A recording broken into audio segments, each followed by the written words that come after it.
శ్రీశైలం మహాక్షేత్రంలో భక్తుల సందడి నెలకొంది. వేసవి సెలవులు ముగుస్తుండటంతో అధిక సంఖ్యలో భక్తులు ఆలయాన్ని దర్శిస్తున్నారు. మల్లికార్జున స్వామి అమ్మవార్ల దర్శనానికి భారీగా తరలిస్తున్నారు. క్యూ లైన్స్ అన్ని కూడా భక్తులతో నిండిపోయాయి. వేకుజాము నుంచే పాతాళ గంగలో పుణ్యస్నానాలు ఆచరించి దర్శనం కోసం క్యూ లైన్స్ లో వేచి చూస్తున్నారు.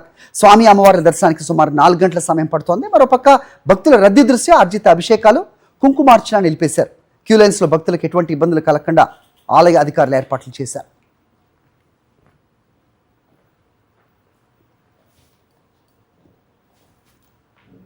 శ్రీశైలం మహాక్షేత్రంలో భక్తుల సందడి నెలకొంది. వేసవి సెలవులు ముగుస్తుండటంతో అధిక సంఖ్యలో భక్తులు ఆలయాన్ని దర్శిస్తున్నారు. మల్లికార్జున స్వామి అమ్మవార్ల దర్శనానికి భారీగా తరలిస్తున్నారు. క్యూ లైన్స్ అన్ని కూడా భక్తులతో నిండిపోయాయి. వేకుజాము నుంచే పాతాళ గంగలో పుణ్యస్నానాలు ఆచరించి దర్శనం కోసం క్యూ లైన్స్ లో వేచి చూస్తున్నారు. స్వామి అమ్మవార్ల దర్శనానికి సుమారు 4 గంటల సమయం పడుతోంది. మరోపక్క భక్తుల రద్దీ దృష్ట్యా అర్జిత అభిషేకాలు, కుంకుమార్చన నిలిపేశారు.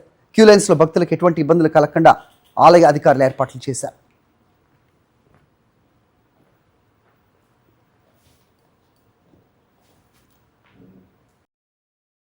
మరిన్ని అప్డేట్స్ కోసం ఛానల్ ను సబ్స్క్రైబ్ చేయండి. నోటిఫికేషన్స్ కోసం బెల్ ఐకాన్ పై క్లిక్ చేయండి.